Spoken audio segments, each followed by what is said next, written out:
The floor tilts beneath my feet, and I grab the edge of the bar to steady myself. The crystal wine glasses hanging overhead blur into a kaleidoscope of refracted light, spinning in slow circles that make my stomach lurch. Sweat beads along my hairline despite the air conditioning that keeps Bellissimo restaurant at a constant 68 degrees. My hand instinctively moves to my barely there bump, hidden beneath the loose black blouse I'd deliberately chosen this morning for exactly that purpose. 4 months along, and I've managed to keep it secret from everyone at work.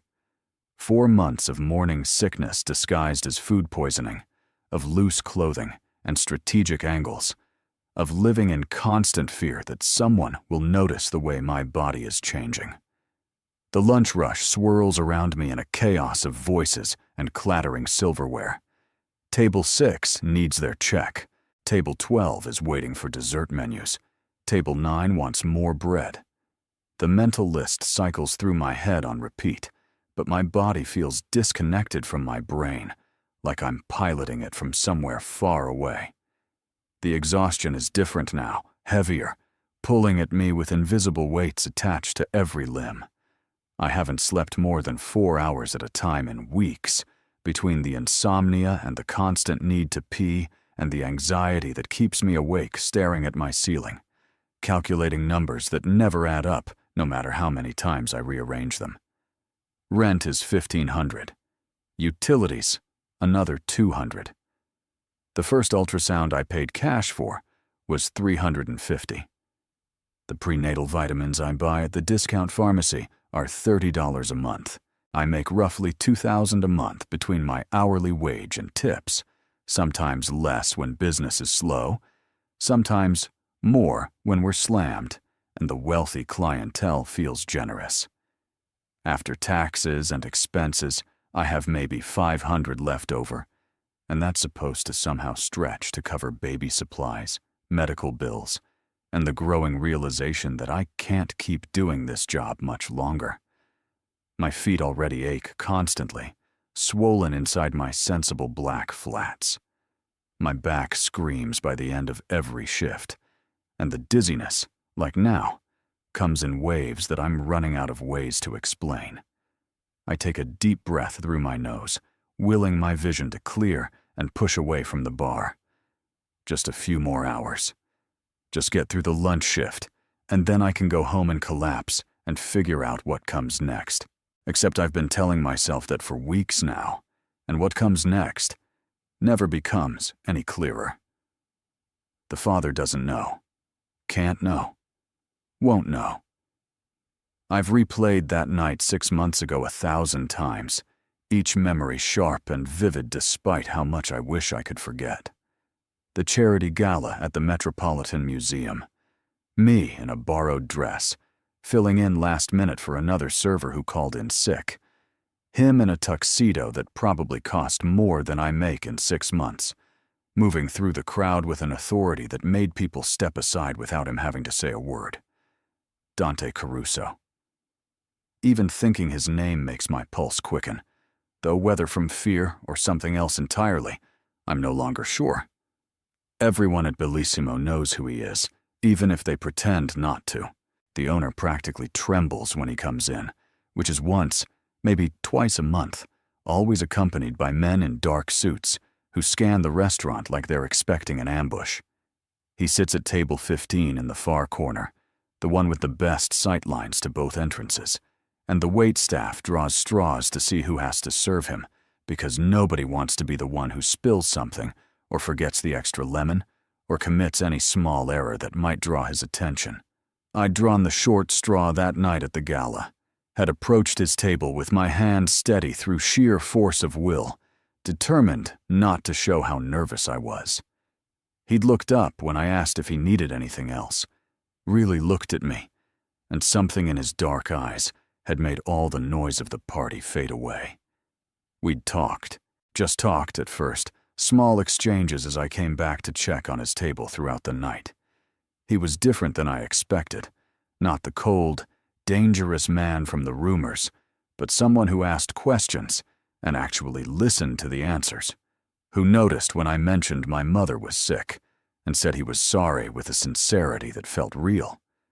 When the gala ended and I was walking to the subway at midnight because I'd spent my last $20 on the cab ride there, he'd appeared beside me like a shadow made solid, offered me a ride. I should have said no. Every self-preservation instinct I possessed screamed at me to refuse, to run, to get as far away as possible from a man whose name was whispered in the same breath as words like dangerous and ruthless and untouchable. But I was tired, and it was cold, and he was looking at me like I was something precious, rather than just another waitress in a borrowed dress, and I said yes. One ride became a drink at an all-night diner. One drink became hours of conversation that felt like discovering someone I'd known my whole life. When he kissed me outside my apartment building as the sun was starting to rise, it felt inevitable, like we'd been moving toward that moment from the second our eyes met. When he came upstairs with me, when his hands learned every curve of my body, and his mouth whispered promises against my skin, I let myself believe it could be real. That maybe, despite everything, this powerful, dangerous, completely wrong for me man could want someone like me for more than just one night. I left before he woke up, took a morning shift at the restaurant, and tried to convince myself it was for the best, that men like Dante Caruso don't end up with women like me, that the fairy tale had an expiration date, and I was smart to leave before reality crushed it. He'd called 3 times in the first week. I'd stared at his name on my phone screen and never answered. Eventually, the calls stopped. Eventually, I convinced myself I'd made the right choice. Eventually, I found out I was pregnant. The room spins harder, and I realize I'm not going to make it to the break room. My vision tunnels, darkness creeping in from the edges, and I feel my knees start to buckle. There's a moment of weightlessness, of resignation, of knowing I'm about to hit the floor hard and there's nothing I can do to stop it. Then strong arms catch me, steady and sure, and I'm being held against a solid chest that smells like expensive cologne and something darker, something that triggers memories I've spent 4 months trying to suppress. Number. Not him. Anyone but him. The universe can't possibly be this cruel. But I recognize the texture of his suit jacket against my cheek, the particular warmth of his body, the way his heart beats steady and strong beneath my ear. I force my eyes open even though the world is still tilting, and find myself staring up into Dante Caruso's face. His dark eyes are wide with something I can't quite identify, shock maybe, or concern, or recognition. His jaw is tight, that muscle jumping the way it used to when he was processing something unexpected.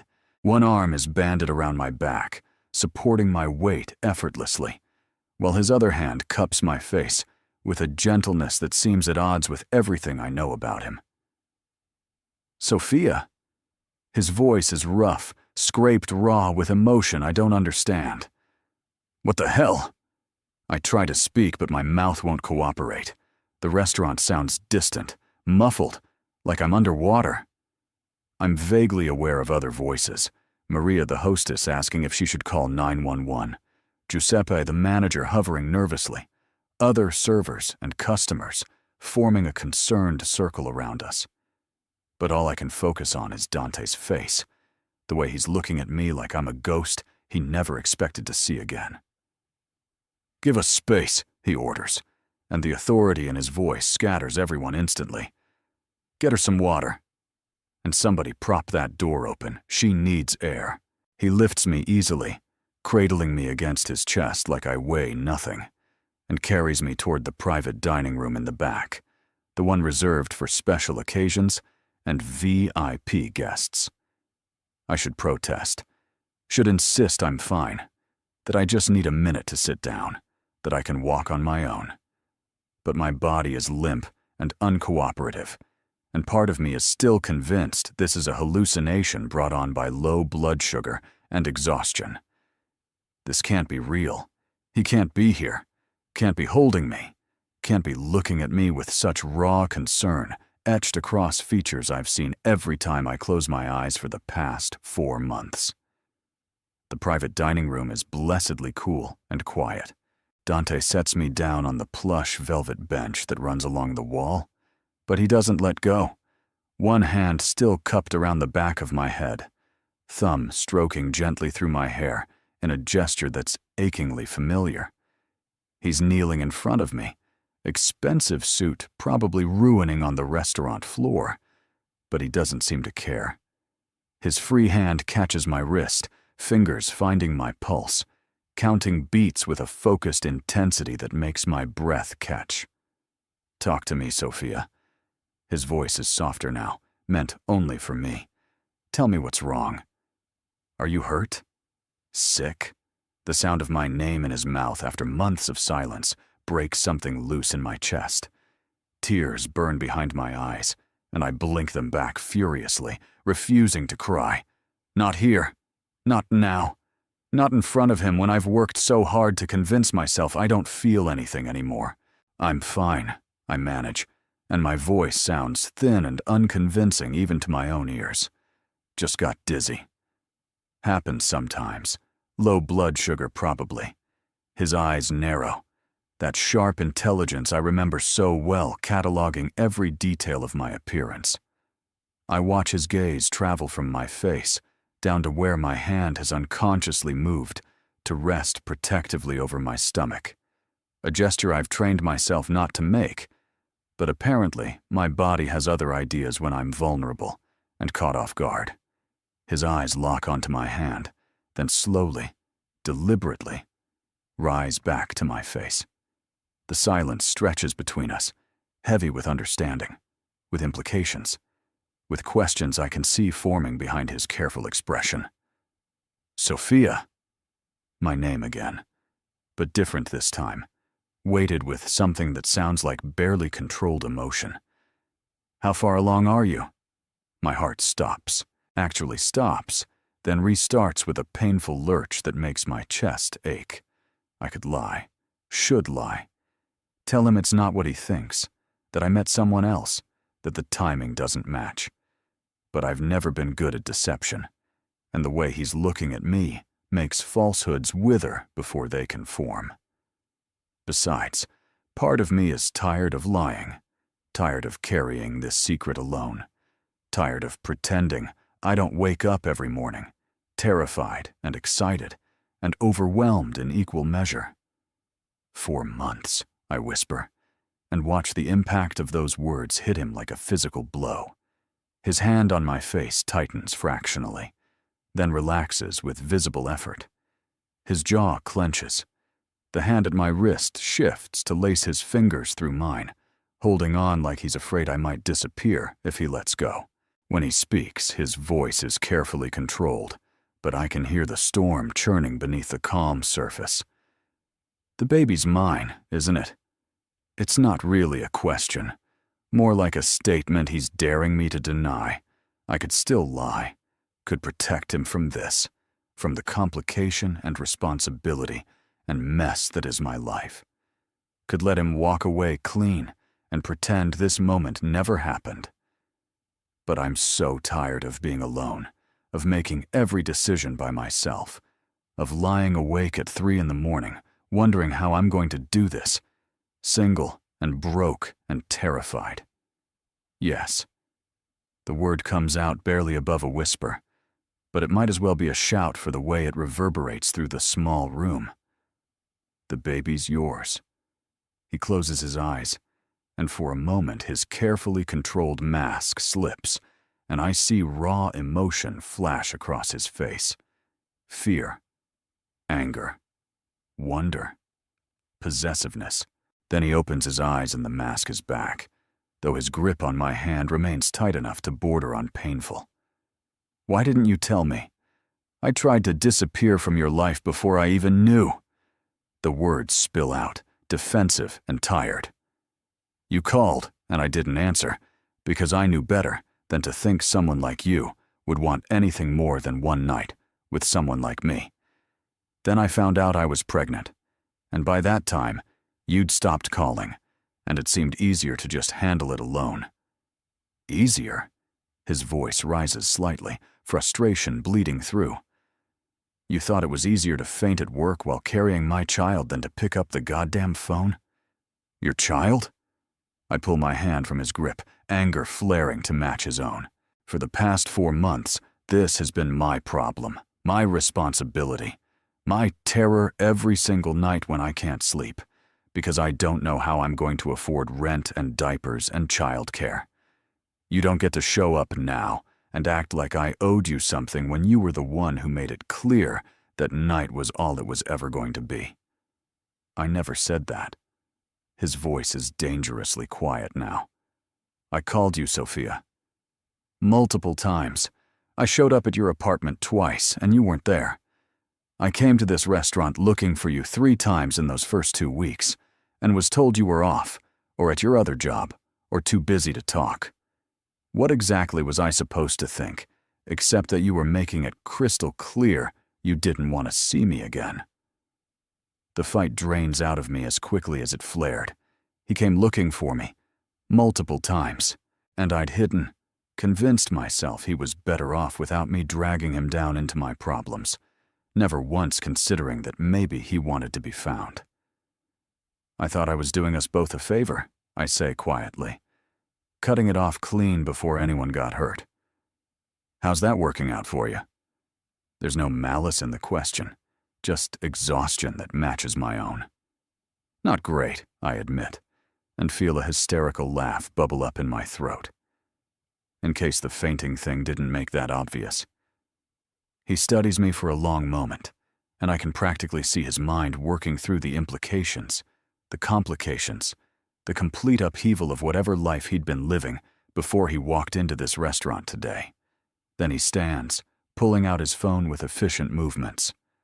Marco, he says when someone answers, cancel my afternoon.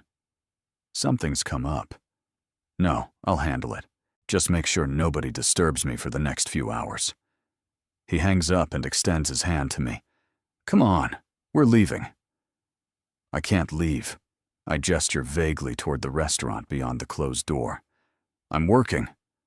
My shift doesn't end for another 4 hours. Your shift is over.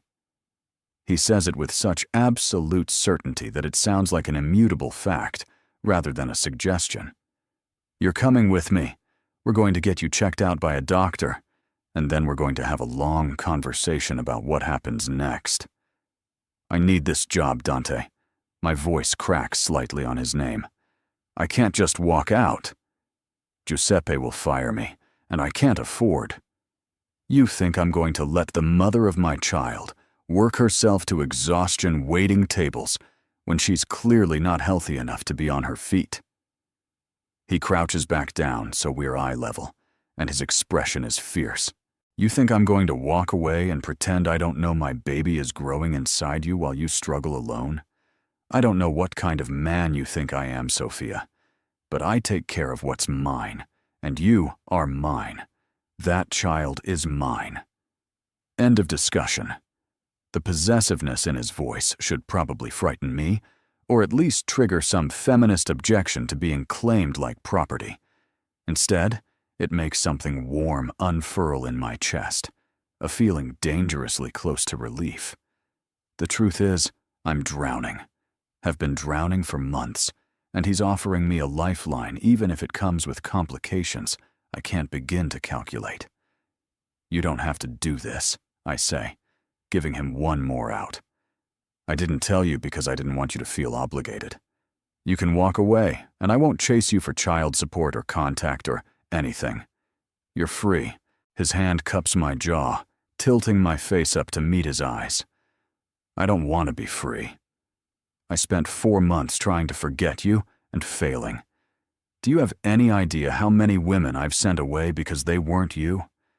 How many nights I've lain awake remembering the way you laughed at some stupid story I told at that diner? The way you looked in the sunrise light in your apartment? I thought you ghosted me because you regretted it, because you realized what I am and got scared. Finding out you were trying to protect me from myself is possibly the most frustrating and endearing thing anyone has ever done. What you are, I echo, my heart hammering against my ribs. Don't pretend you don't know, Sophia. Everyone in this restaurant knows. Everyone in this city knows. His thumb traces my cheekbone with infinite gentleness. I'm not a good man. I do things that keep me up at night. I have enemies who would use you to get to me. My world is dangerous and dark and violent, and bringing you into it puts you at risk. But the alternative is letting you struggle alone while carrying my child, and that's not something I'm capable of doing. So you're going to come with me, let me take care of you, and we're going to figure this out together. Understood? I should argue, should insist on my independence, on my ability to handle this alone, on maintaining the walls I've built so carefully. But I'm so tired, and he's right here, solid and real, and offering me help I desperately need, even if I'm too proud to ask for it. Okay, I whisper, but I'm paying you back. Once the baby comes and I can work again, I'm paying you back for everything. A smile tugs at his lips, the first real smile I've seen from him today. We'll negotiate the terms later. Right now, I'm more concerned with making sure both of you are healthy. His hand drifts down to hover over my stomach, not quite touching, seeking permission. May I? The question, asked so carefully, makes my eyes burn with unshed tears. I take his hand and place it on the small bump hidden beneath my blouse. His palm spreads wide, covering most of my abdomen, and the expression that crosses his face is something like awe mixed with terror, mixed with fierce protectiveness. How long have you known? He asks softly. About 6 weeks. I kept telling myself it was just stress making my period late. Then the morning sickness started, and I couldn't lie to myself anymore. I cover his hand with mine. I'm sorry I didn't tell you sooner. I was scared and stupid, and I thought I was doing the right thing. We're both stubborn idiots, apparently. He stands, pulling me up with him, his arm sliding around my waist to steady me when I sway slightly. But we're going to figure this out. First step, getting you to a doctor. Second step, getting you somewhere safe where you can rest. Third step, making a plan. Sound reasonable? Terrifying, but reasonable, I agree, and let him guide me toward the door. Giuseppe is waiting in the hallway, his round face pinched with worry and fear. He starts to speak, probably to demand an explanation or threaten my job, but Dante cuts him off with a look that could freeze hell. Sophia is finished for the day, and for the foreseeable future. Whatever she's owed in wages, you'll pay her through the end of the month, plus severance. Any problems with that? Giuseppe's face goes pale. No, Mr. Caruso. Of course not. Whatever you say. Good. And Giuseppe? If I hear that anyone on your staff has gossiped about this situation, you and I are going to have a very unpleasant conversation. Make sure everyone understands that. Yes, sir. Absolutely, sir. Giuseppe practically bows as we pass. The walk through the restaurant to the front door feels surreal. I'm aware of eyes tracking us, of whispered conversations cutting off as we approach, of Maria, the hostess, staring open-mouthed as Dante keeps his arm firmly around me. Outside, a black car idles at the curb, and a man in a dark suit opens the back door as we approach. Dante helps me in with careful attention, sliding in beside me and immediately pulling me against his side. Hospital, he tells the driver. The private entrance at St. Michael's. Call ahead and tell them we're coming. As the car pulls into traffic, the reality of what just happened starts to sink in. An hour ago, I was hiding my pregnancy and trying to get through another shift on sheer willpower. Now I'm pressed against Dante Caruso's side in the back of his car, his hand resting possessively on my stomach, heading to a hospital I definitely can't afford. The panic must show on my face because his arm tightens around me. "Stop overthinking," he murmurs against my hair. "I can practically hear your thoughts spiraling from here." "This is insane," I say, my voice muffled against his shoulder. "This morning, my biggest problem was how to hide my pregnancy for another month. Now you know, and I just walked out of my job, and you're taking me to a hospital, and I don't understand what's happening." "What's happening is that I'm taking care of you. Both of you." He tips my face up to look at him. "I know this is fast and overwhelming and probably scary, but Sophia, I need you to trust me. Can you do that?" I search his eyes, looking for doubt or resentment or obligation, but all I see is fierce determination and something that looks almost like relief. "Why do you even want this?" I ask. "You could write me a check, set me up somewhere comfortable, visit the baby occasionally. You don't have to upend your life for someone you spent one night with." "One night?" He laughs, but there's no humor in it. "Sophia, I've been halfway in love with you since you told me about your mother at that gala. When you got tears in your eyes but kept smiling because you said she wouldn't want you to be sad at such a beautiful party. I fell the rest of the way when you fell asleep on my shoulder at that diner, exhausted from working 2 jobs but still trying to stay awake to keep talking to me. Walking away from your apartment that morning before you woke up was one of the hardest things I've ever done. And the only reason I did it was because you looked so peaceful sleeping, and I didn't want to be the thing that disrupted your life." My breath catches. "You left before I woke up on purpose?" "I was trying to be considerate, give you space to process what happened without the pressure of me being there. I was planning to call later that day to ask you to dinner, somewhere nice where we could talk about what this was and where it was going. Instead, you disappeared." His hand cups my face. "I thought I'd scared you off by being too intense, by pushing too hard. When you wouldn't answer my calls or see me when I came by, I figured you'd made your choice, and I needed to respect it. But I never stopped thinking about you, never stopped hoping I'd run into you somewhere and get a chance to explain, to try again. I thought you'd used me," I admit quietly. "Rich, powerful men don't end up with broke waitresses. That's not how the world works. So I convinced myself you'd gotten what you wanted and moved on, and I was just too stupid to see it coming." "That's not how I work." His voice is firm. "And you're about to learn that over the next several months because you're not getting rid of me now. The baby changes everything, Sophia. You're connected to me forever now, whether you like it or not. And I plan to make very sure you like it." The car pulls up to a discreet side entrance at St. Michael's, and a woman in scrubs is already waiting for us. Dante helps me out, his arm never leaving my waist, and speaks quietly to the woman. "Dr. Chen, thank you for seeing us on short notice. This is Sophia. She's approximately 4 months pregnant and fainted at work today.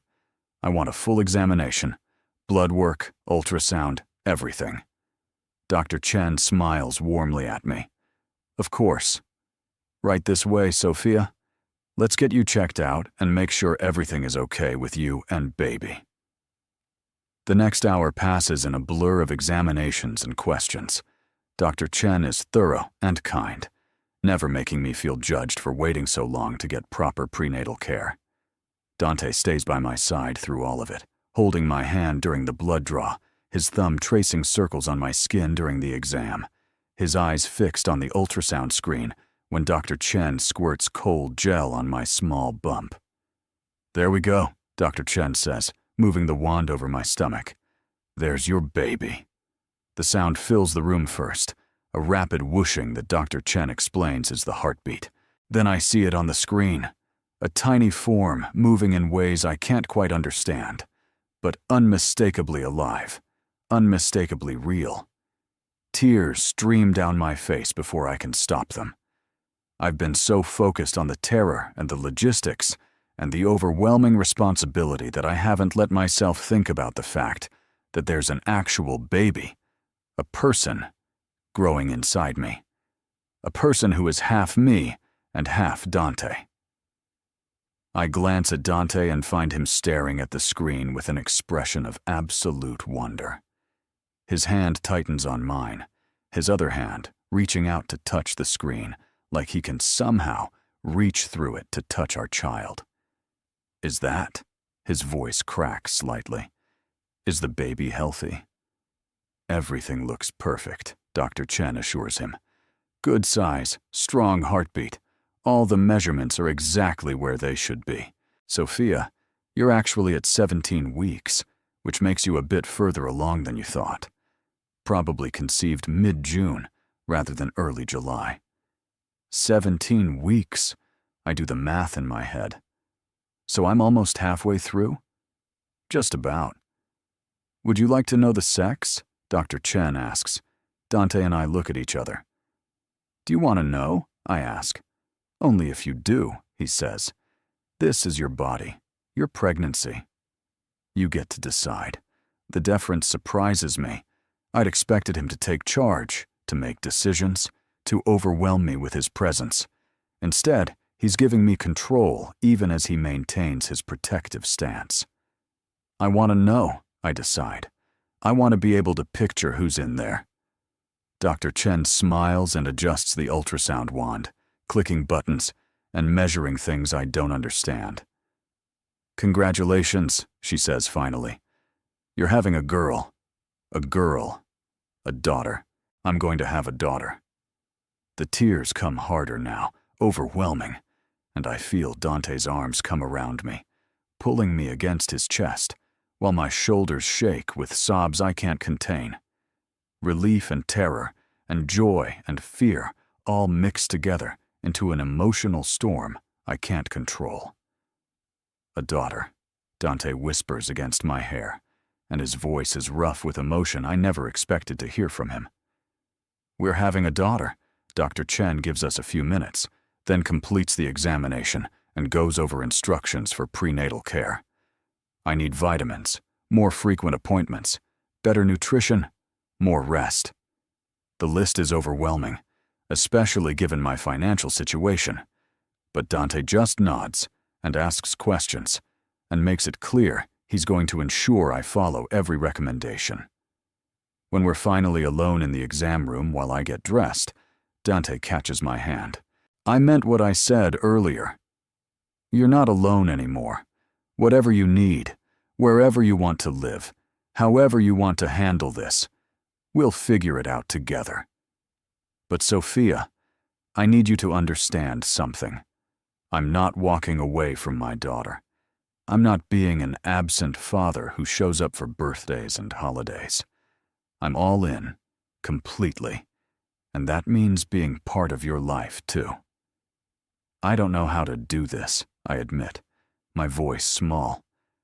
I don't know how to be a mother, or how to co-parent with someone, or how to be around you without remembering that night and wanting things I'm not sure I should want.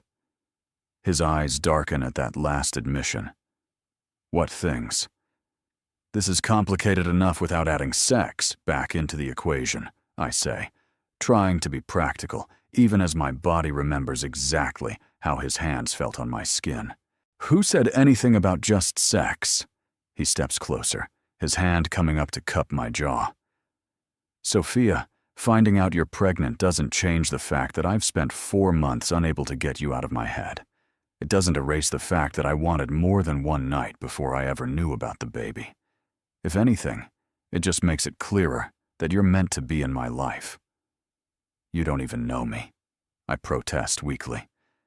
Then let me learn. Move in with me. Not because you're carrying my child, although that's reason enough, but because I want you there. I want the chance to do this right, to give us both a real shot at figuring out if what we felt that night was either just a beautiful illusion. Move in with you. My voice rises slightly. Dante, that's insane. We don't have a relationship. We had one night 4 months ago. You can't just jump straight to living together because I'm pregnant." "Why not?" he counters. "Would you rather I get you an apartment somewhere, visit occasionally, maintain distance while you go through this alone?" "Because I can't do that, Sophia. The thought of you struggling while carrying my daughter makes me physically ill. The idea that you might faint again, and I won't be there to catch you. That you might need something at 3 in the morning and be too proud to call me. That you might be scared or sick or overwhelmed and I'm not there to help. It's unacceptable." "So this is about control?" I ask, searching his face. "This is about making sure you're safe and healthy and have everything you need. If that's control, then yes, I'm guilty. But Sophia, I'm also selfish enough to admit that I want you close because I like having you close. I want to wake up and know you're safe under my roof. I want to come home and see you there. I want to put my hand on your stomach and feel my daughter kick and know that you're both exactly where you belong." The intensity in his voice steals my breath. I should say no. Should insist on maintaining boundaries and independence and some semblance of a normal progression. But normal went out the window the moment I sat on his lap at that gala and felt something shift in my chest.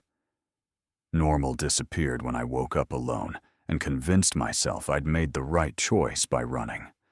Normal was never going to be an option with Dante Caruso. "1 month," I hear myself say. "I'll try living with you for 1 month." "But Dante, I need my own space, my own room.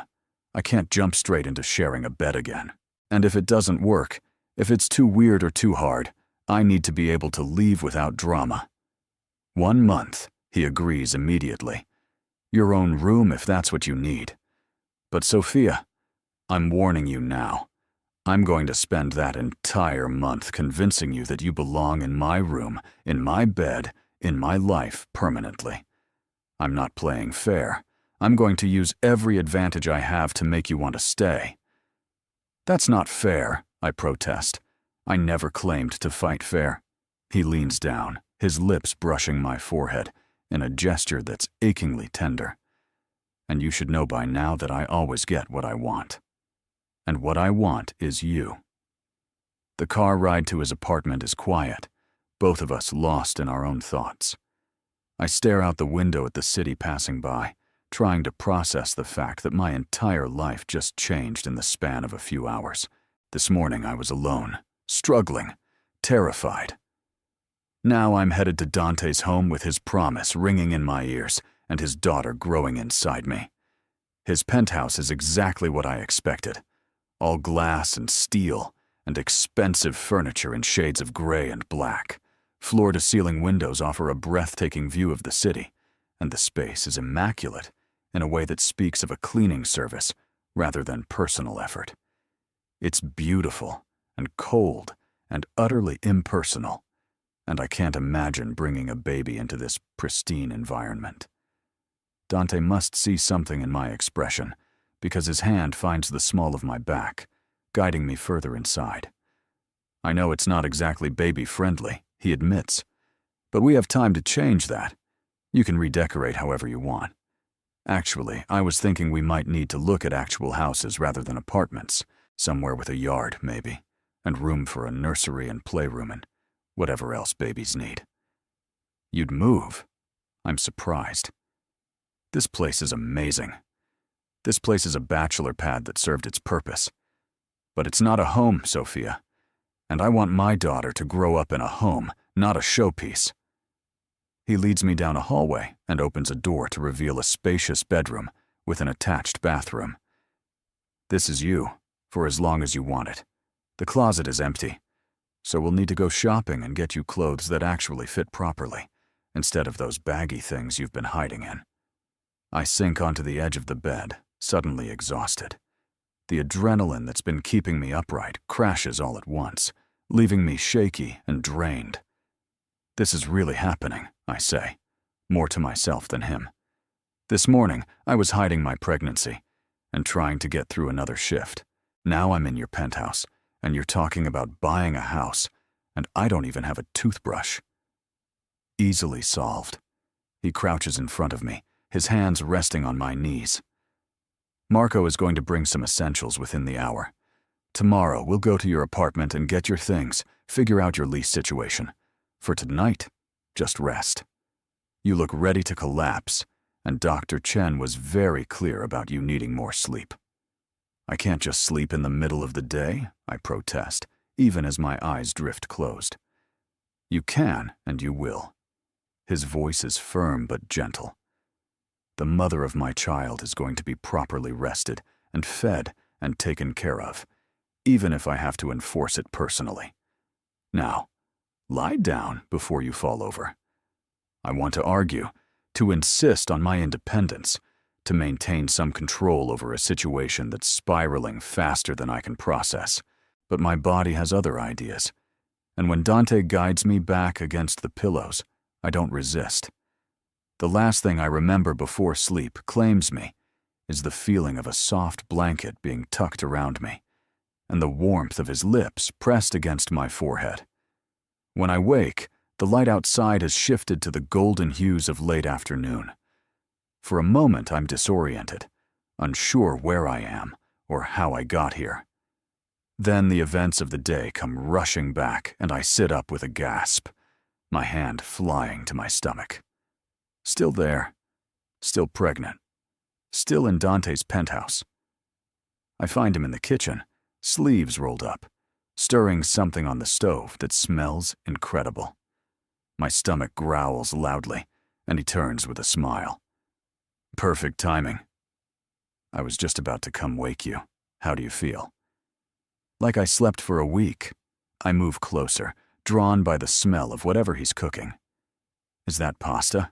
Homemade carbonara, my grandmother's recipe. I figured you probably haven't eaten anything substantial today, and Dr. Chen said you need better nutrition. He plates the pasta with practiced efficiency and sets it on the counter. Sit. Eat. I want to see you finish the whole plate.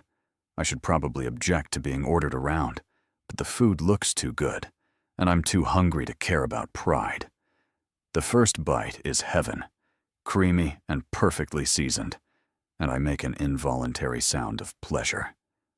Dante's eyes darken at the sound, his gaze fixing on my mouth with an intensity that makes heat bloom in my cheeks.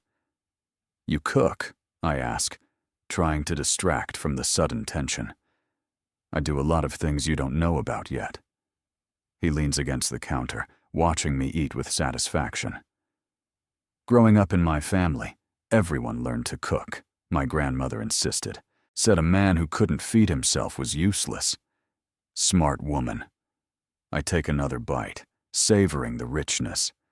This is incredible. Wait until you try my osso buco. He reaches out to wipe a smudge of sauce from my lip with his thumb, the gesture intimate and casual all at once. I'm planning to cook for you every day until you're properly fed and healthy. You don't have to do that. I can cook. I know I don't have to. I want to. His hand lingers against my face for a moment before dropping away. Let me take care of you, Sophia. I know you're independent and capable and don't need anyone. But you're carrying my daughter, and that gives me certain privileges, like making sure you eat properly and rest and don't have to worry about anything except being healthy. This is really hard for me, I admit quietly. Letting someone help. I've been on my own since my mom died, and I'm not used to depending on anyone. Then it's time to learn. He straightens, refilling my water glass without being asked. And Sophia, you're not alone anymore. Get used to it. Over the next few days, I start to understand what he means. Dante isn't just present, he's attentive in ways I never expected. He wakes me with breakfast in bed, insists on accompanying me to my apartment to pack my things, handles my landlord with a few quiet words, and a look that makes the man nearly trip over himself, agreeing to let me out of my lease early. He takes me shopping and doesn't flinch at the cost when I try to pick the cheaper options, just quietly replaces them with better quality and adds items I didn't even know I needed. His home transforms gradually. The sterile bachelor pad acquires soft throws and warmer lighting. He clears space in the living room and brings in a comfortable reading chair positioned by the windows where I can watch the city. The guest room I'm staying in fills with maternity clothes and soft fabrics, prenatal vitamins on the nightstand, books about pregnancy and newborns stacked on the dresser. We fall into a rhythm that feels natural despite how new it is. He works from home most days, taking calls in his office while I read or watch movies or finally allow myself to rest. We eat meals together, talking about everything and nothing, learning each other in ways we never got to before. He tells me about growing up in his family, the expectations and pressures and dangers that shaped him. I tell him about my mother, about the medical bills that destroyed us financially, about dreams I put aside to survive. And slowly, carefully, I start to believe that maybe this could work, that maybe the universe gave me a strange kind of gift when I sat on his lap that night at the gala, when our daughter was conceived, when everything I thought I knew about my life was proven wrong. 2 weeks into my month-long trial, I'm sitting on the couch reading when he comes out of his office, phone in hand, his expression troubled. "I have to go out tonight," he says, and there's something in his voice that makes me look up sharply. "Business I can't avoid. Marco will be here, and I've arranged for 2 other men to be in the building. You'll be safe." "Is this dangerous?" I ask, my hand moving protectively to my stomach. He crosses to me, crouching down so we're eye level. "No more dangerous than usual. But I won't lie to you, Sophia. My work carries risks. Tonight is about resolving a situation that could become a problem if left alone. I'll be back before midnight, and I'll text you updates, so you know I'm fine." I don't like this. The words slip out before I can stop them, and I realize with a start that it's true. The thought of him going into danger makes my chest tight with worry. His expression softens. "I don't like leaving you either. But this is part of my world, part of what you signed up for when you agreed to be here. I can't promise I'll never have to do dangerous things. But I can promise I'll always come back to you." "How can you promise that?" My voice cracks slightly. "Because I have everything I want waiting right here." He places his hand over mine on my stomach. "Because I'm not missing a single moment of watching my daughter grow. Because the thought of you and her without me is unacceptable. So I'll be careful, I'll be smart, and I'll come home. Trust me." I search his eyes and find absolute certainty there. "Okay," I whisper. "But if you're not back by midnight, I'm sending Marco to find you." He smiles, leaning in to press his lips against my forehead. "Deal. Now lock the door behind me and don't open it for anyone except Marco or me. Understood?" After he leaves, the penthouse feels too big and too quiet. I try to watch TV but can't focus. Try to read, but the words blur together. Finally, I end up in his office, surrounded by his scent, his presence, trying to convince myself that he'll be fine. My phone buzzes at 9:30, a text from Dante. "Situation almost resolved. Everything fine. How are you?" I text back immediately. "Worried, bored, wishing you were here." His response comes quickly. "Me too. 1 hour, maybe less. Then I'm all yours for the rest of the night." I'm still in his office when I hear the elevator chime at 11:15. I'm on my feet immediately, my heart racing, and reach the foyer just as the door opens. Dante steps through, and my breath catches. There's blood on his white shirt, a cut above his eyebrow, and his knuckles are bruised. But he's walking steadily, his dark eyes finding mine immediately, and the relief that floods through me is overwhelming. "You're hurt," I say, crossing to him quickly. My hands flutter over him, checking for other injuries, cataloging every mark. "What happened? Are you okay? Should we go to the hospital?" "I'm fine." His hands catch mine, stilling their frantic movement. It's not my blood, mostly. The cut is shallow, nothing serious. Nothing serious, my voice rises. Dante, you're bleeding. And you're adorable when you're worried about me. He tugs me closer, wrapping his arms around me despite my protests about his bloody shirt. I told you I'd come back. I always keep my promises. I want to stay angry, to lecture him about being more careful, to demand he explain exactly what happened. But he's solid and warm and here, and I find myself clinging to him instead, my face pressed against his chest, breathing him in. You scared me, I whisper. I'm sorry. His hand rubs soothing circles on my back. Let me get cleaned up and then we can talk, okay? Or I can just hold you if you'd rather not talk about it. I pull back enough to look at his face. Go clean up. I'll get the first aid kit and help with that cut. 20 minutes later, he's showered and changed into soft cotton pants and nothing else, and I'm doing my best not to stare at his bare chest while I clean the cut above his eyebrow. We're sitting on his bed, me cross-legged facing him, the first aid kit open between us. His hands rest on my knees, thumbs tracing absent patterns that make it very hard to concentrate. This is going to sting, I warn, dabbing antiseptic on the cut. He doesn't flinch. I've had worse. That's not reassuring. I apply a butterfly bandage with careful precision. There. You'll live. Thanks to your excellent nursing skills. His hands slide up to my hips, tugging me closer. Can I ask you something? Depends on the question. Why did you come running when you heard me come in? You were worried, really worried. That's more than just concern for your baby's father.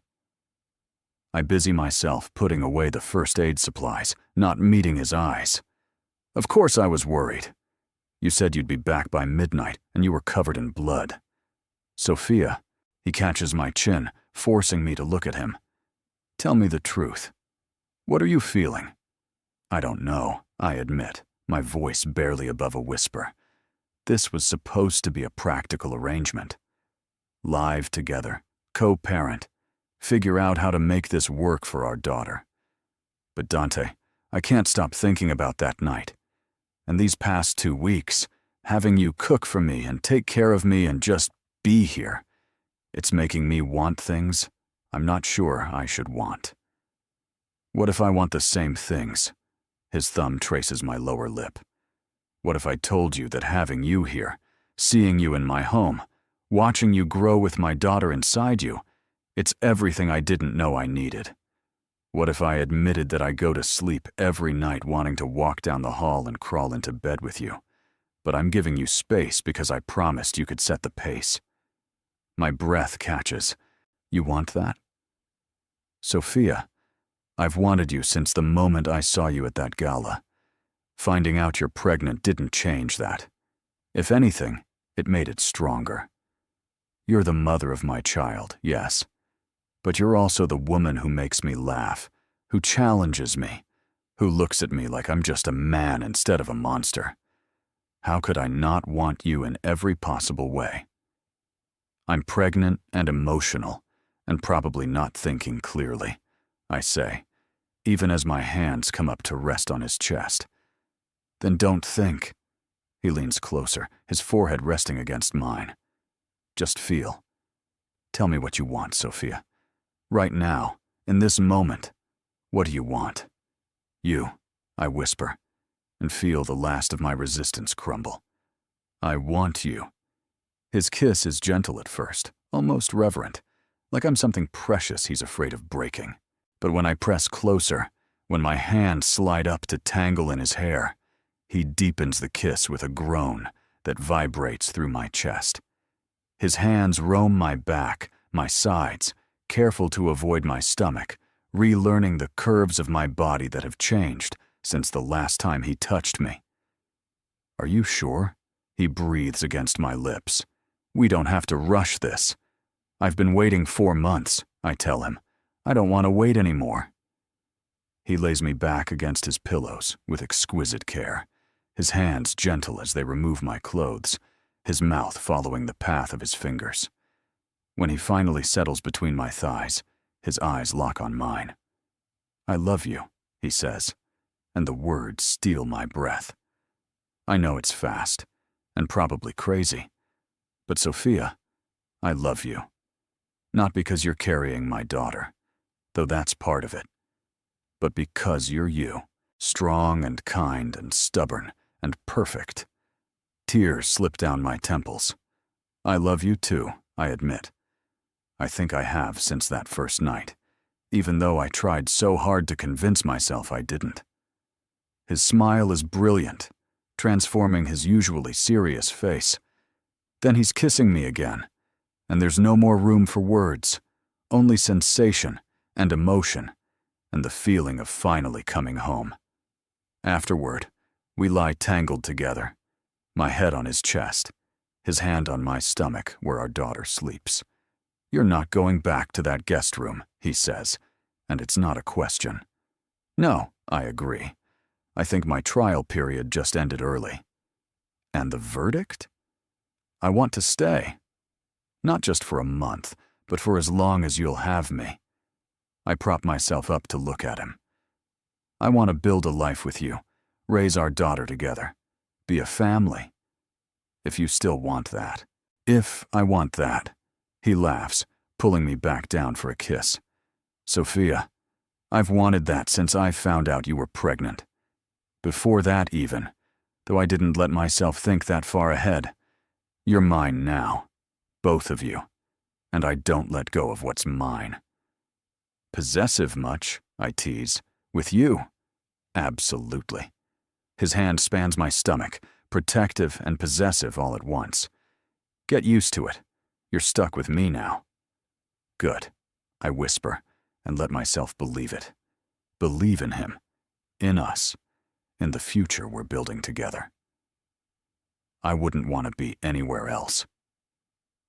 6 months later, I'm sitting in a rocking chair in the nursery of our new house, feeding our daughter, while Dante watches from the doorway with an expression of such love it still takes my breath away. Sophia Elena Caruso came into the world screaming her displeasure, all 7 pounds of her, and immediately wrapped both her parents around her tiny fingers. "She's perfect," Dante says, for probably the 100th time since she was born 3 days ago. "She's hungry and angry and keeps us up all night," I counter. But I'm smiling because she's also perfect, and I wouldn't change a single thing. He crosses to us, settling on the arm of the rocking chair, his hand coming to rest on our daughter's dark head. "Just like her mother, then." I'm not angry. "No, but you were hungry today." "I could tell because you ate all the pasta I made for dinner, and then eyed mine like you were considering stealing it." His fingers trace Sophia's cheek with infinite gentleness. "She has your eyes. She has your nose." Poor thing. But he's grinning, and when Sophia finishes eating, and I lift her to burp her, he takes her from me with practiced ease, settling her against his shoulder and patting her back with a competence that still surprises me sometimes. "You're a natural," I observe. "I had good motivation to learn." He kisses Sophia's head, then reaches for my hand to pull me up. "Come on, you need rest, and I need to show you something." He leads me to our bedroom, Sophia still draped over his shoulder, making little squeaking sounds. On the bed is a small box, wrapped in simple paper. "What's this?" I ask. "Open it and find out."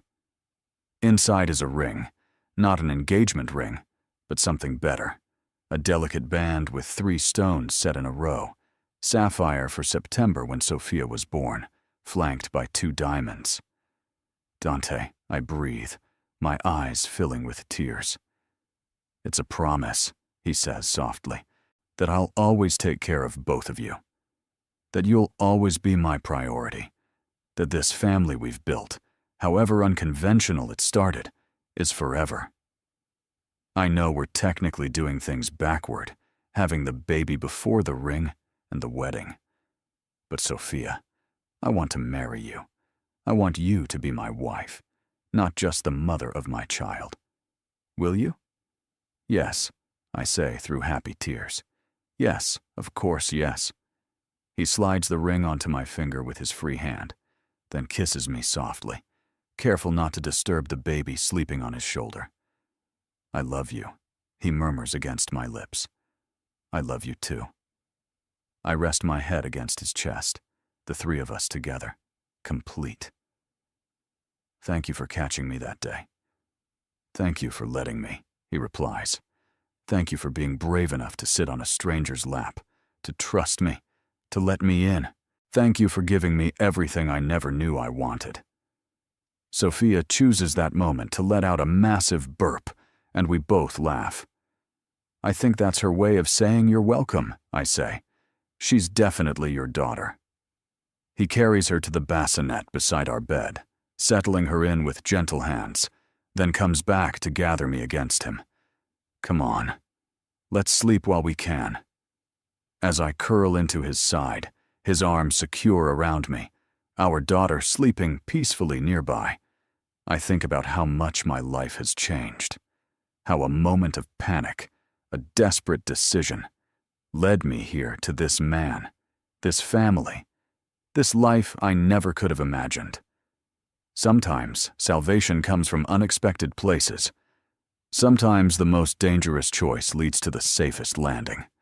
And sometimes fainting at work in front of a Mafia boss is exactly what you needed to fall into the life you were always meant to live.